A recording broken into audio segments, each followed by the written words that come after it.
You're listening to Sports Connections with David Smale, the show that brings you a fun and intimate look into connections throughout sports. Now here's your host, David Smale.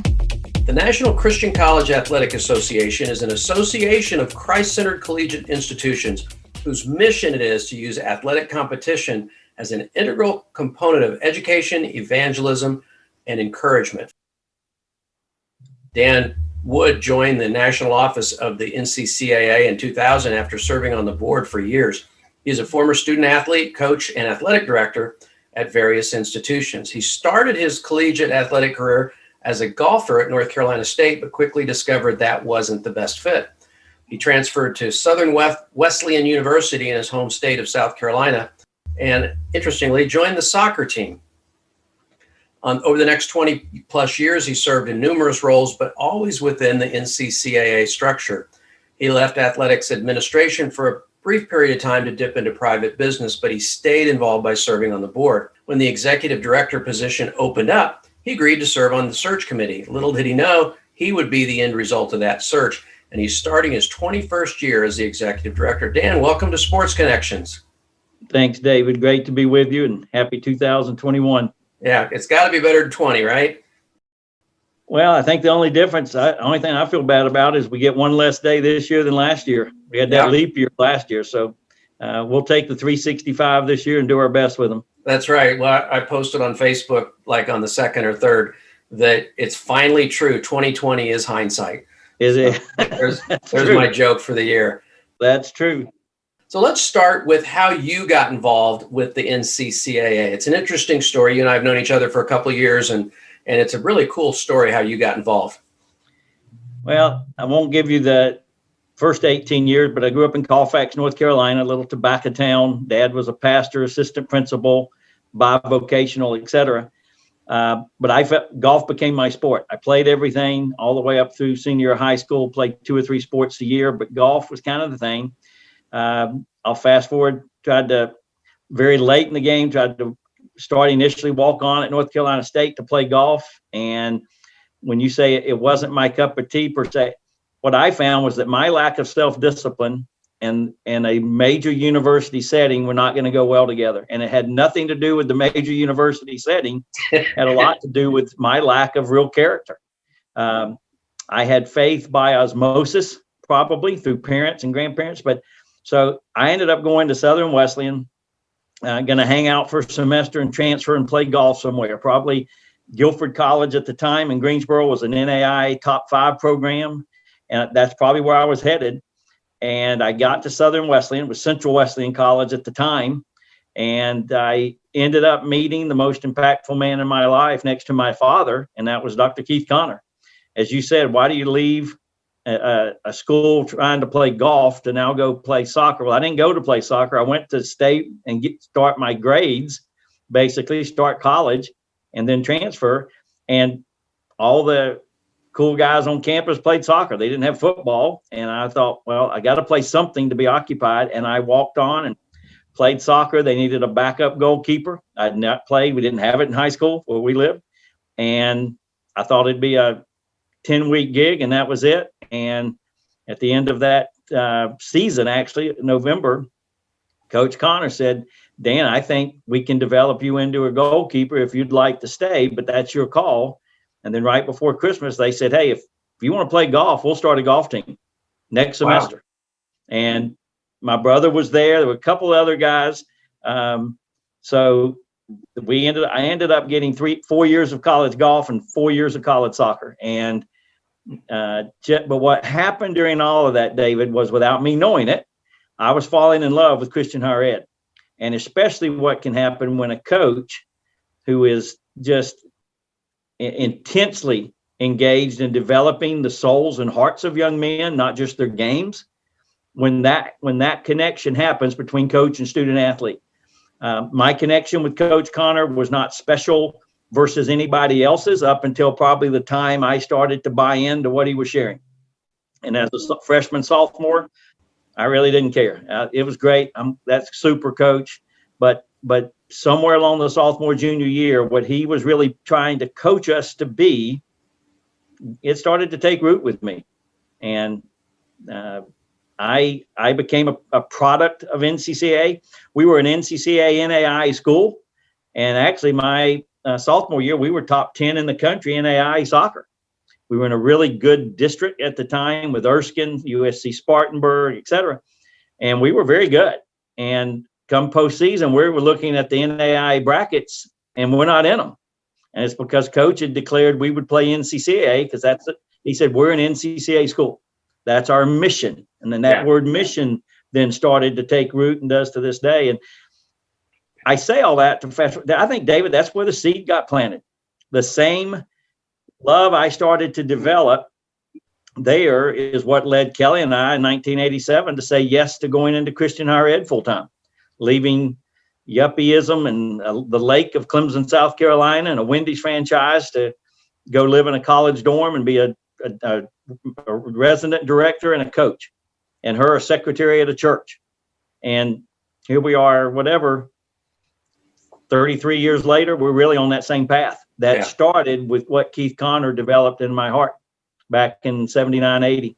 Well, one of the things that I've been impressed with you and with the whole organization is you don't downplay the importance of sports in the lives of young people, but you don't look at it as the end all be all. You don't look at it as the end result. It is a tool to develop young men and women into what they will become and what they already are, but what they will continue to become in their lives. And you use sports as a vehicle to move those things forward, don't you?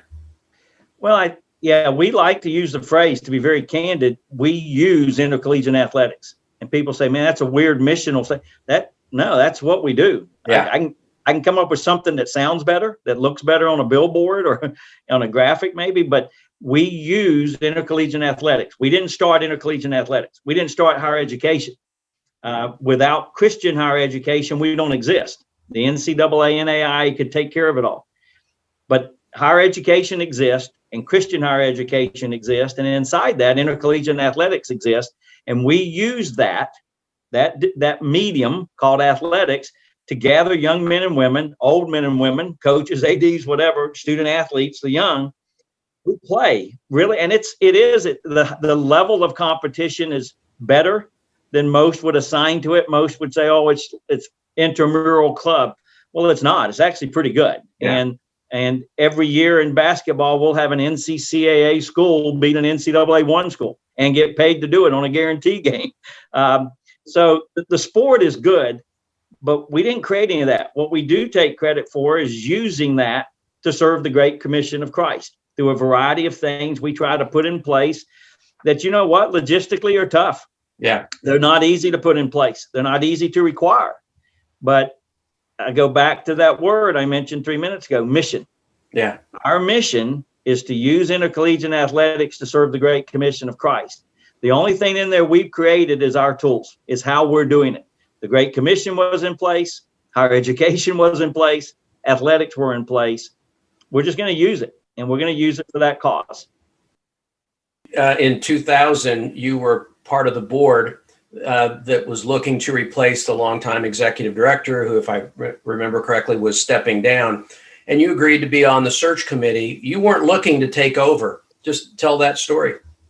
No, not at all. And in fact, ironically, my wife, Kelly, who was not an athlete, knew nothing about athletics, married a coach and ended up in it. And so we end up in Bartlesville, Oklahoma, 5 years there at Bartlesville Wesleyan, now Oklahoma Wesleyan. I take a job as a faculty coach at Indiana Wesleyan, and she goes to work for the NCCAA of all things. The headquarters were in Marion, Indiana. The athletic director at Indiana Wesleyan helped her get the job, and she goes to work.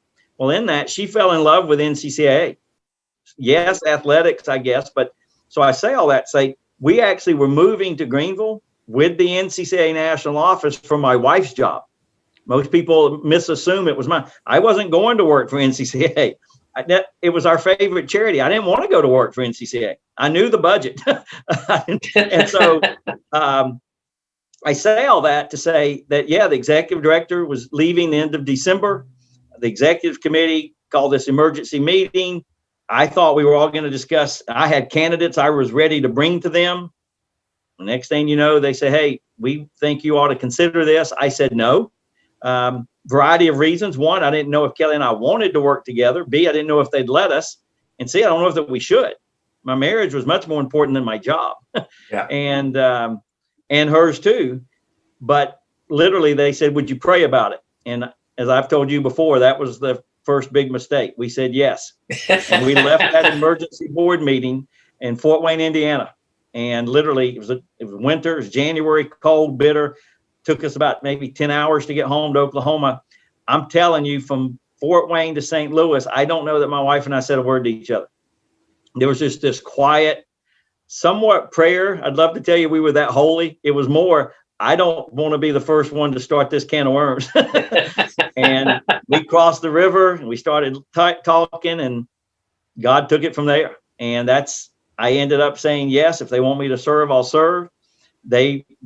One of the keys were for me, I want Kelly to have her job. She was going to be community relations director. She was helping with that move from Indiana to South Carolina to get us into one of the keys here was a philanthropic Christian fundraising arm here. We needed to get plugged into that, and that was going to be her role per the past executive director. They said yes to that. And I'll tell you the other key thing, Dave, that I said, we have to have a members relation role. At that time, the executive director was being asked to do just too much. That role was asked to fundraise, administrate, manage, create partnerships, but also to deal with all the nuances and minutia of, at that time, 16 national championships. It was ridiculous. And members weren't served well. Fundraising didn't get served well. It's just stretched too thin. So those two key things they were willing to do. And here we are 21 years later. See, I thought part of the stipulation for you accepting that job was to allow you to move it back to Greenville. So it was moving anyway, and you were along for the ride. Yeah, that was the task force I was actually part of, was the new office relocation. That started in 97. We were in Marion, Indiana. You had Taylor University, Indiana Wesleyan University, two leading Christian colleges. And to be candid, all the Christian higher ed money, charitable money, was already being taken by those schools in other ways. There wasn't a lot of philanthropy left for an athletic entity. So we started looking. 60 some cities later, we narrowed it to Fort Wayne, Birmingham, and here. Fort Wayne, we viewed finally when it was lateral. Birmingham really started to wane a little bit in their wooing and bid. Greenville was at the other end. They were bidding and wooing us a lot. And this is where we ended up. And it looked like, you would think, man, Dan and Kelly sculpted that perfectly. We didn't. I had said for years, I said, man, I love the NCCAA. I literally, David would say, I'll support it as long as it's around. Because I've got to be honest, I didn't know how long it would last. Yeah. It was a very failed business model. And not because of anybody did anything wrong. It was just tough. Yeah. It was really tough to do. So we laugh about all that now. Now, I've heard you talk about not Greenville. Greenville's a pretty good sized community, but where you are outside, you call it Mayberry. Why is that area such a good fit for the organization? Well, I think a couple of things. For Dan and Kelly Wood, I'll do the personal first. First, we bought it. We didn't come to live in Central South Carolina. Southern Wesleyan was not where we wanted to live. That community. It's a town of 2,000, but it's really known because it's 5 miles from Death Valley at Clemson University. And that university has grown and now almost encompass Central. So all that. So it comes with a lot of benefits, but we have one stoplight, David. Our sheriff does look like Barney Fife. I'm just being candid. And it's quiet. And to be candid, one of the things we never knew. So we're downtown Greenville with our headquarters, one of the fastest growing downtowns in America. Phenomenal change here over the last 21 years. But I go back to a husband and wife working together. And keep in mind, our number one commitment's not to each other. Our number one commitment is to the Christ of our marriage. That's first. Then it's to each of us. Well, that Christ knew that there would be days that my wife and her husband, most of the time driving separately, because she usually would leave at 2:30 or 3, because we didn't want our kids to be latchkey. And I would leave at 5:30 or whatever. That 30-minute drive between here and home has been one of the greatest blessings that we never foresaw. We're able to decompartment. was kind of able to almost to get rid of the baggage if there was anything that might affect our marriage that happened at work, where Dan was the executive director and Kelly was not, or more, regardless of role, Kelly was right and the executive director was not, which happens a lot. So it turned out to be a great gift. So part of it is the quiet. We have no street lights where we live. I'm a stargazer. We do a lot of fire pits. That's been a real blessing for us that we didn't foresee. We bought that house because it was across the street from my older brother, his wife, and where my mom lived since my dad had passed. And it was just too good. It was not the best house. It was not the greatest location. 21 years later, we would tell you it was perfect. Yeah. We haven't missed any impromptu swim parties at my brother's house. We furnished a lot of homemade ice cream across the street. We have a Tuesday night gathering. Every Tuesday night, our Wood family eats together. I know families don't even want to see each other at Christmas. And that breaks my heart because we can't wait for every Tuesday night. And it's a pot of soup. It's some big pan of something, nothing fancy, but we're going to do life together, the Wood family. And that's priceless, brother. I mean, it's just really been something else for us. That's awesome. And I've heard all those stories before, but I love hearing you tell them. First of all, I love your accent. You probably think I'm the one with the accent. Sir, you are the one with the accent. I love hearing you tell it, but that's such a great story. I want to go back to some of the things that you talked about, talking about the NCCAA compared to the NCAA and the NAIA. Well, how is the NCCAA different? And you've kind of alluded to this, but this is a fairly direct question. How is it different from those other two organizations? The thing we share, first of all, everybody says, do we know our place? Because I think it's a key thing, to be honest, to know your place in the marketplace. We're the third leg of any of the 4-year intercollegiate athletic associations. We understand that our dual members, about half our membership plus or minus, their primary affiliation, if they're NAI, is the NAI. If they're NCAA 2 or they're NCAA 3, that's their primary, because that gives them regular season conference structure. We do not bring that. We are a postseason association, and we do have compliance. They answer that. All that's done in August, September, but we don't formulate their regular season schedules and so forth. Many of our schools do play their NCCAA regional members, and I get that, but they're not required to. And some don't, because they're NAI, for example, NCAA 2 won't allow you to play more than 1 or 2 games that aren't in NCAA, Division 2. You have to play like schools. So first of all, we understand our place. We also understand that we're all doing intercollegiate athletics. NCAA is the big, we all know that's the funded machine. That's what ESPN is aligned with. We get that. They they tell the schools what to do, and the schools have to comply. They can push back, and they do at times, but rarely do the schools win. And that's not a knock. That's their model. They have created this monopoly of big time college sports, good, bad, or indifferent. NAIA actually is older than the NCAA, and most people don't know that, but it was actually founded for those, not necessarily at the time small, but smaller than the big time. They talk about corruption in college sport. Well, nothing was more corrupt than college football from 1900 to 1920, 1930. I mean, the business people that ran that, not the schools, but the business people who paid. So all that. Well, NAI came along to kind of be a cleaner version of college sports there, 70 years ago almost now. So they've been around, and they fill a void. They fill a niche. So therefore, state, secular, faith, whatever, institutions, they don't have to be smaller. They tend to be. Most of them are 4,000 or less, but they fill a great void. They market as student athlete friendly, but they are conference affiliated. Jim Carr and their staff has done a phenomenal job of growing that association. Even when they lost schools, it was mainly not their fault. It was schools that wanted to go chase the NCAA dot, the GSAC, the Sooner Athletic, some of those conferences, those major NAI success stories wanted to go be successful in the next. And a lot of people chase the big blue dot. The NCAA logo doesn't say 1, 2, or 3 on it. It just says NCAA. Smart on their part. So that's the NAI serves a great role there. They are a leader. They're gaining in their footprint and voice. It's not the NCAA.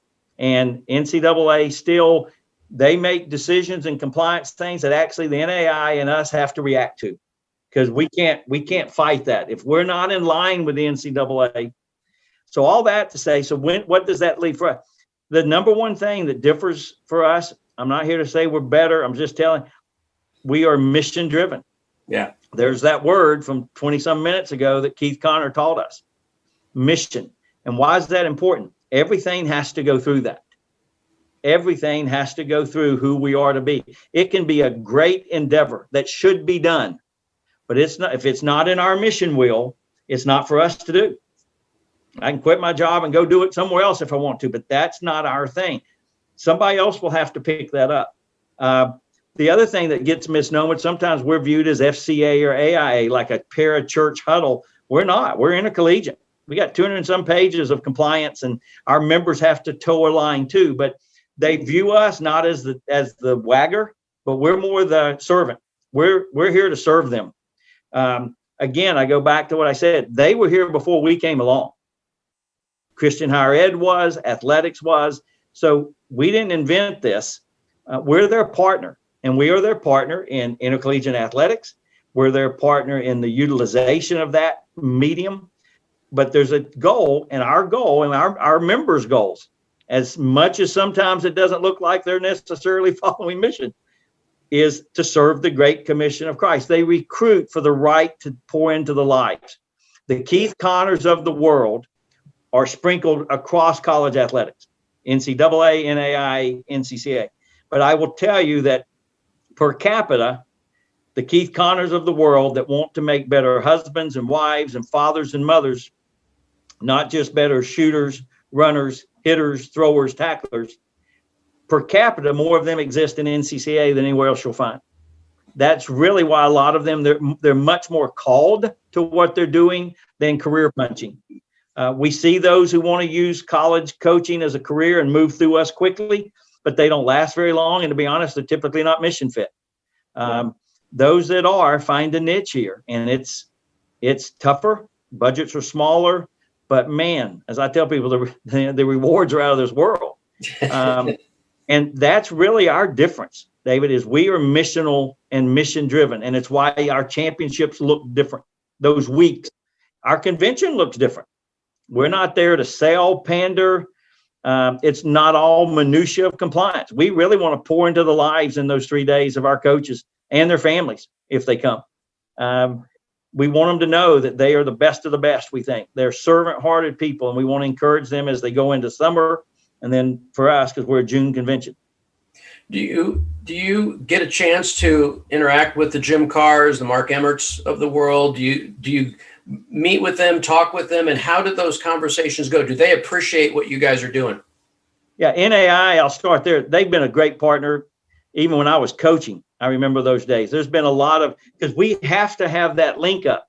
For example, we have to take our NCCAA postseason schedule and mesh it into an NAI and an NCAA schedule. That's tough. NAI is phenomenal.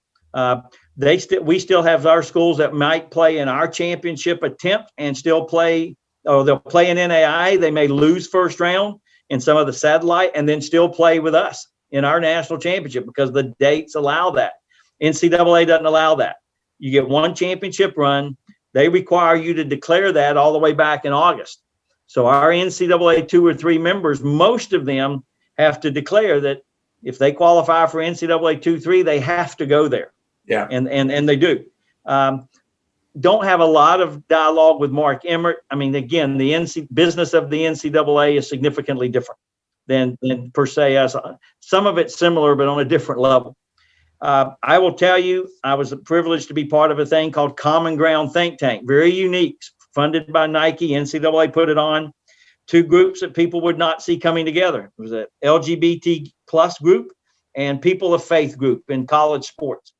And everybody, you would think that's going to be this combative, could be, and at times was, but for the most part, it was 2 groups of people who knew that at any one time had taken the other group as a student athlete per se and not treated them well, not cared for them well. And the idea was, how do we make sure every student athlete, regardless of faith, gender, sexuality, identity, whatever, that they're treated well, they're cared for as a student athlete if they're on your campus, my campus, whatever. Can everybody attend every school? No, and they're not going to want to. Right. That's common sense. But we need to make sure that we cared first. And ironically, I think the Christian higher education side had a big burden because we had quarantined a group in our mind. It doesn't change necessarily what scripture may say, whatever, how you want to do your theology, or even what concreteness it. We're called for love. We're called to care. That leads before we ever come up with everything else. Yeah. And it was a great group. I loved that partnership we got with NCAA, so forth. When it comes to, so a lot of our relationship there might be with Div 2 or Div 3 Management Council now, David, versus we have no Division 1 dual members. So Liberties, Gardner-Webb's, Baylor, those schools, they're not going to be members of NCCAA. The competition would be incongruent. We get that. The funding's incongruent. They're not looking to be a dual member. But we do have probably 5 or 6 Div 2 NCAA 2s and another 5 or 6 Div 3s that we are such a mission fit for them. They want to be a part. Some of them don't play very regularly. They don't declare to participate, but they want their intercollegiate athletic program to be viewed through an NCCAA missional scope. And that's healthy for us. So yeah, the partnerships are good. The gap's widening. I'm not going to deny that. NCAA was going to move with culture.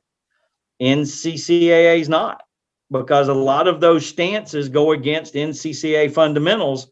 So there's going to be points where we don't get to step in line and follow. We don't think we're at the point where that creates antagonism between the two associations, but it does cause places where we have to agree to disagree. And yet we still support one another. And NCAA wants their student athletes to be well served. And some of their members are never going to see NCAA postseason. And they like the fact that we offer that to some of their student athletes. They get that chance, and there's a benefit there. Let's talk about some of the aspects of the NCCAA that make it different from those other organizations. First one I want to ask about is the game plan for life. Just tell us what that is and how it works. Yeah, jokingly, I used to say that, you have to have a character model to be an intercollegiate athletic association. It's like the Rotary Club has one, Boy Scouts have one, NCAA, NAI had champions of character. And NCCAA really didn't have one. It could be argued that, well, we're a biblical organization, so we already had all that. Well, that's fine, but that's a big program if you're trying to follow that. And literally, I don't know any other way to put it. It was one of these, when you say you had a vision, you sound old, but I literally was in a hotel room in Dallas, headed to the airport after a speaking engagement and some meetings down there. USA Today was tucked under the door of my Hilton hotel room. I grabbed it, went to the airport, checked in, had an hour to kill, started reading. I turned to this. It was the first section somewhere in 06, and it's a full page ad taken out by the parents of the Duke lacrosse team. And it was a picture that said, how about a standing ovation for an outstanding group of young men who took a stance and won, or something to that effect. And I sat there and I read it and I looked at it again and I was like, wow. And it was after everything had shuttled down. A corrupt DA had trumped up charges, lied, suppressed. We get all that. We've seen the 30 for 30 on that. Yeah. And I get the fact they didn't deserve to be prosecuted. But what I also got is, at that time, a father of a 16-year-old and a 10-year-old, was none of what they did was going to be a role model that I was going to stand up and applaud at any time. The strippers, the parties, and what, because it was this, well, we know they do that, but everybody does that. That's college life. Well, maybe. I don't think it is. I know it exists. I get all that. But that was not what I wanted our culture to be taught. I didn't want the NCCAA to be having teams stand up and applaud because you shouldn't have been prosecuted. And so it became this battle within of, so what would we want to be our character traits? there's a lot of them out there. Integrity and, sportsmanship. That's a big one. Sportsmanship. Integrity. A lot of people define it by do what you said you were going to do. Well, if that's the case, then a terrorist who said they're going to blow up your house and does it has integrity. I don't buy that. Sportsmanship, play fair. Well, how do you do that in baseball when you're supposed to steal bases? It gets gray there. It gets tough. And so literally dialing in, the very first thing that came to me was the number one trait a biblical character model had to have was love. Has to be, because that's what Christ led with. That's what led him leaving heaven. That's what gave us Christmas. That's what gave us the cross, the empty grave, so forth. So that became our true north. And I use true north because that's what led to the whole design idea of a compass of we have to get true north right. You have to have it pointed right. Next became integrity, but not integrity of doing what I said I'll do, or even just doing what's right when nobody's looking. It's really a core value that we use Job as our model, that a guy who never did anything wrong, lost everything. His friends came by his side and said, you did something wrong. He goes, no, life happened. That's what happened to Job. Life happened. And through it all, Job kept an integral relationship with God. And a lot of believers don't do that. When it goes bad, we bail. Next was faith. We use that. Hebrews 11. It's a hall of fame of all these great history.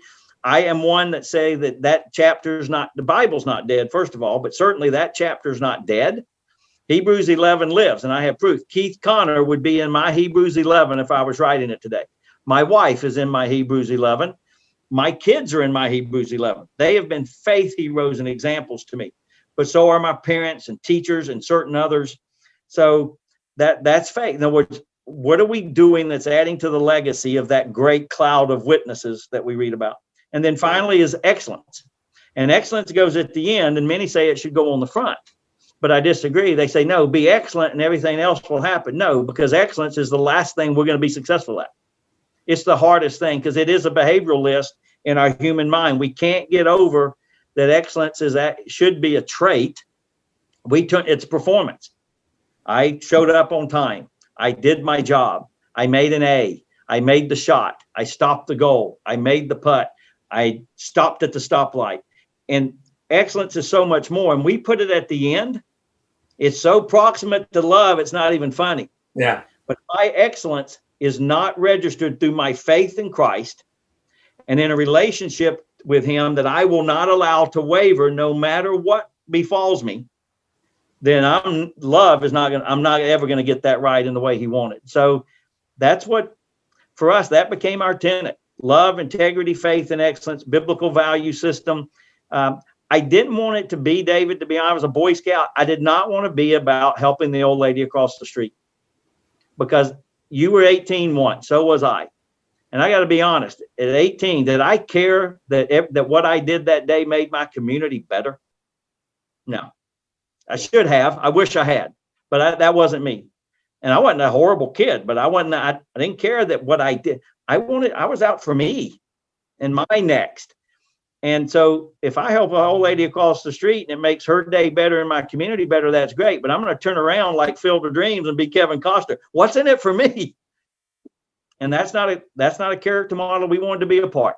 What's in it for him? And what we get from our character and relationship with him is what I think then starts to define us. And it's what we're known as. And so literally having some reworking of that right now, even within our staff. We got incredible staff, and there's some, how do we utilize that and so forth. But that's a game plan for life.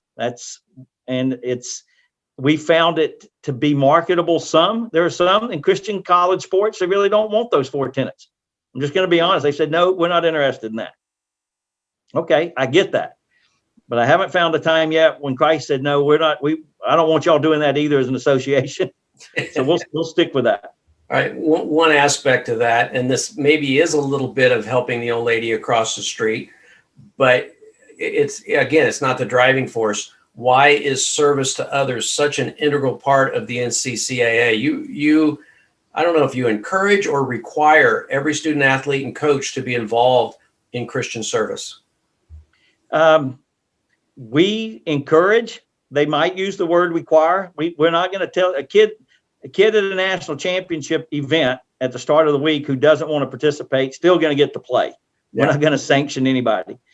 But number one, I go back again. We just came through the holiday, the Christmas season. Christian is our first C of our acronym. I don't get to sidestep that. People may get tired. Man, Dan, you talk about faith. Well, it's who we are. Yeah. It makes as much sense as telling folk when Dean Smith was alive not to talk about Carolina basketball. They were synonymous. They were synonymous. So we are Christian, and because of that, there's no greater servant that ever lived. Yeah, and there's no greater servant coach. And my analogy, I think we've shared this before, David. I think Christ is the greatest coach that ever lived, and I have biblical proof. He had a team of 12. They were all freshmen when he called them. There were no transfers. They played for 3 years. No, he never had a senior. Never. His senior's internship was to build the church. And I think 11 of those 12 that survived did that. Guess what? The greatest coach that ever lived lost one. And I think there's times when Christian coaches and coaches of all kinds need to remember that. You can't be all things to all people. These kids are making their own walk too. So Judas made his own walk. But those other 11, for some reason, who wouldn't show up at the cross, showed up after the resurrection, and they built what we have today as the church. As imperfect as the church is, they built that. I say all that to say Christ did all that. He was always in a service model all the way up to the last moment. I mean, the guy bends the knee to wash the feet. That's what the filth of his culture did. The lowest of the servant at a house. Culture says the only job less than washing the feet at a house was actually the person who dumped out the waste, the urinal, whatever. That was the only job worse than the foot washing basin. And that's what he showed us. And that's what he showed when he turned and didn't fight back. He wouldn't even let Peter fight. So we just think that service is actually that's what every person who wants to try to have the game plan for life and play, that's what we call them servant. You're a servant athlete. That's what I'd rather call them, servant athletes than student athletes. Servant coaches. And we do think that at that ultimate time, because again, these kids are coming to compete for a title. We're going to give away a banner. There's going to be a moment of glory.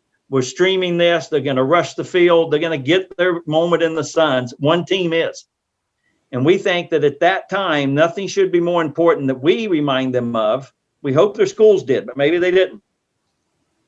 Christ is still tops. Giving of yourself should always trump winning for you. Just playing for you yourself is not what life's about. Play well, play hard. But, this is we do this journey together, and I like doing life with servant-hearted individuals, be those athletes, coaches, staff members, friends, whatever.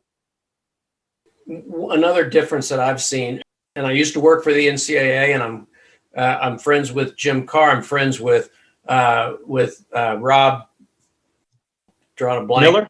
Rob Miller. Yeah. Who helped develop the Champions of Character program. So I'm familiar with all three organizations. One of the things that I see that's different about you is your focus on the coaches, not using them just to get to the athletes, but you guys really focus on ministering to the coaches. I mean, to me, they're the front liners. In this day of COVID, we're talking about first line responders. And there's a group of people that forever have been the first liners in all higher education athletics, and that's coaches. ADs, staffers, I get that. But I'm talking about the men and women who, now, I get the fact that some of our salaries at high level football are out of, they're ridiculous. But for the most part, at our level, our coaches aren't overpaid. Yeah. They work more than they get paid for. And they'll do that tomorrow, and they'll do it next year, so forth. But they're the key, David. Dan Wood is not. I won't speak to, especially COVID year. In a normal year, if I'm only at 5 or 6 championships at the most. Ben Bellman does most of that coverage. Brandon, Elizabeth, our streaming folk. I'll be at a select group. If I speak to 500 student athletes a year for an hour, that'll probably be about it. that coach has them for 30 hours a week. Now, you think there can be impact there, and you think that coach is going to be exhausted? That coach has 3 kids at home, has a wife, maybe has a wife battling cancer, maybe it's a divorce, maybe the kids are going the wrong way, maybe life's going the wrong way, and that coach is showing up, he or she. I think that's who we have to encourage. I want our student athletes to be the best of the best, but we're not going to have direct opportunity with them. But our coaches do.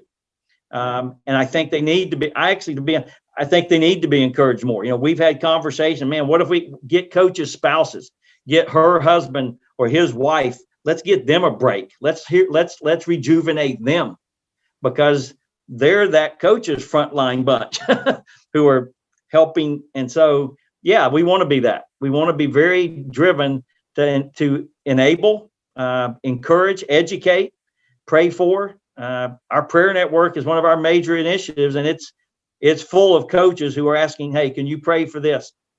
Got one just yesterday, young man, his wife lost it was going to be their firstborn child. 6.5 months, go to the hospital, baby passed. Now, you and I can go, well, we share that, we'll pray about it. No, I mean, that wrecks my day. And it's wrecked every day since he shared that. Not to the point that I question God. That's not it. But I got to pray for that family. There's not going to be, I can't think of a day yet where I'm going to get to say, you know what, I'm not praying for them today. I'm sure they're better now. We owe that to our coaches. Our staff owns that. Our board owns that, David. I wish, to be very candid, there was more from all of us intercollegiately pouring back into our coaches. The problem is we watch ESPN and we want them fired. They get paid too much, yada, yada. That's not it for 90% of the coaches out there in higher education, much less Christian higher ed. I want to talk to you about one coach or one set of coaches that kind of fits the NCCAA model at the high level Division I level. I didn't word that very well, but being in the western part of South Carolina, you've developed a relationship with several of the coaches on the football staff at Clemson. Just talk about how, I don't even know where I want to go with this, but just talk about that relationship and how you can maybe use Dabo Swinney and some of his coaches as examples to some of the coaches in the NCCAA, you know, as, hey, he's paid a lot of money and he's expected to win at a very high level, but that's not his focus. Yeah. I go back to Lee Iacocca. One of the first books I read I remember reading about him going over to take over Chrysler, that brand that was complete failure. And I remember, if you remember in that, I mean, that's the 80s, David, the word culture. And we hadn't heard that a lot. Now we hear business cultures left and right. Culture's to blame for everything. Culture gets all the credit for everything, whatever. But he was talking about a culture and developing a culture. And so I say that, I'll fast forward. We do life with Christian college coaches and ADs who say we just can't create Christian culture in our athletics department. So we're on a campus. We do chapel 2-3 days a week. They're required to take 6 to 9 hours of Bible curriculum. Every faculty staff is called to be missional. But we're saying in that environment, we can't help our kids create spiritual formation. And so then I look at Dabo Swinney and that staff. I don't care who beat who. I don't care that they have titles. I can promise you Trevor Lawrence is not worried one bit about awards. I'm just telling you, he's not. He didn't lose any sleep last night or last Saturday, so forth. Dabo Swinney at a state college with the biggest sport they have in a state that is football nuts. Yeah.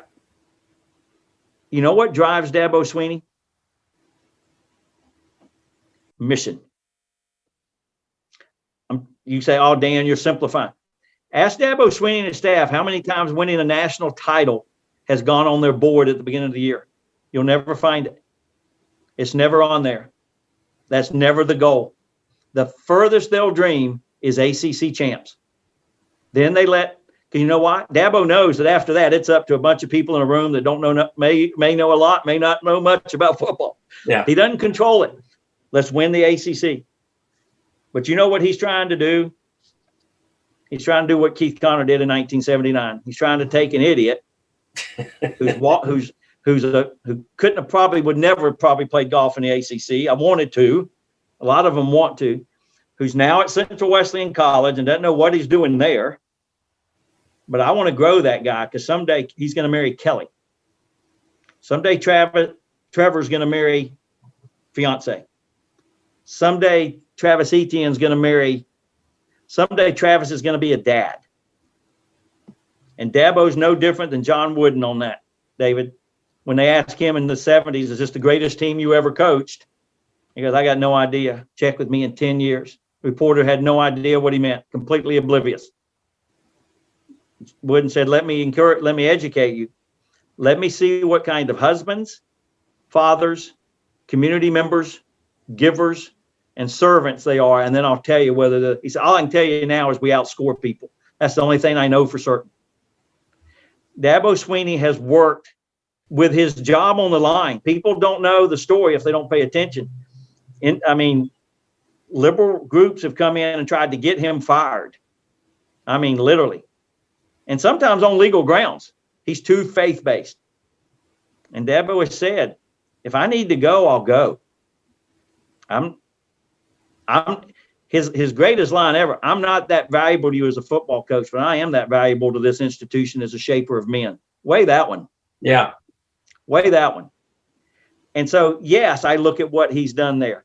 Listen, Clemson football players make stupid decisions. He still has 18 to 22-year-old men. So this idea, well, no, the Christian, they have to be perfect. Isn't it funny that one Christian was perfect and he wasn't even a Christian? He's the guy we're named for. Right. We're not perfect. It's why he came. So Dabo's not seeking perfection, but he wants that kid tomorrow to be better than they were today. And it doesn't matter if the guy goes in the transfer portal or plays 5. Skalski's coming back, the linebacker who his greatest MO is he gets tossed from playoff games for targeting. He's coming back. I don't know. I'd love for your listeners, if they think, Dan, man, your Christianity's too much, man. My apologies, but really not. Go look at what DJ, last name none of us can pronounce except for Dabo and Brandon Streeter, the next year's star quarterback. Yeah. Go look at his signing day. And what he said, the first thing, why did you pick Clemson over USC and Oregon? I'm not even going to tell you listeners what they said. If they don't want to go look for it, don't let them hear it. It's rather amazing what turned the 5-star number 1 player to come across country. It's also why his dad, when they said that they should have taken Travis out of the ACC game and the playoff game again, take him out. Let the young kid play. Guess who responded to Twitter? David, DJ's dad, saying, no, my son's right where he belongs. Trevor's earned this right. The coaches know what they're doing. We trust the process. With all the other stuff I got to read on sports page today, yeah, I'll pull for Dabo Swinney and he can be coaching tiddlywinks at, MIT someday. I don't care. I love the way he goes about doing what he does. And you know what's going to happen? My guess is Dabo's going to fail someday. In that big spotlight, or Kathleen. I have no idea. I'm sure they already have. That they're human. But man, the way his humility, I guarantee you he'll be fine. Yeah. He understands where his role is, where his servant heart comes from. And I think you have to respect someone who went against the grain. Because you can't win if you create that culture, right? Wouldn't we have said that 10 years ago? Yeah. You can't be faith-based in college football and win. You can win. Well, I don't know what came first, but I know who he serves first. Yeah. And I love that. And I do think it can be an example. I hope it's an encouragement to our coaches. Our coaches talk about the intensity. Well, watch Brent Venables. Pullback coach goes to our church, dude. The reason that guy is so strong is if you've seen Venables, yeah, and he's jerking that guy back 200 times a game. I love that, the way they compete. And yet I love the way they love and pour on their families, their people, their community. Big fan. And I do think it's a poster program, not for perfection, but so we can do that. We can make that effort and be successful at it. And I'd love someday to get a list of all the fights and battles that they've had to go through, not to win games, right? Not to be a top 4 program, but to still have this culture. How many conversations, how many emails from, Clemson has a huge liberal faculty contingent, just like most state schools. They have conservative, they're a liberal arts school. They should have all of those viewpoints. I know for a fact they get blasted with faculty who don't like their faith culture in football. What all is he having to fight to keep doing that? But they're doing it. And I love that. I applaud that. Well, I appreciate your time. It's a great way to wrap this up. I know we've had numerous conversations.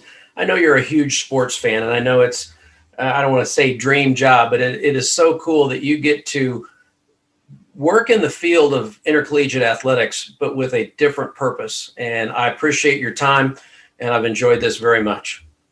David, can't thank you enough. I got to drop in on some of the initial podcast. I had no idea the bracketology history that I got in listening to Joe, so that was good. I hate seeing that Christian Okoye's alma mater now has shut down football, of all things. Yeah. But so I wish you the best. Appreciate the partnership, and love you very much. Prayers are with you. Thanks for listening to Sports Connections with David Smale. Make sure to subscribe, follow, and rate the show from your favorite podcast platform. You can learn more about David Smale and his work by visiting davidsmalebooks.com. Don't forget to join us weekly for new episodes. Until next time.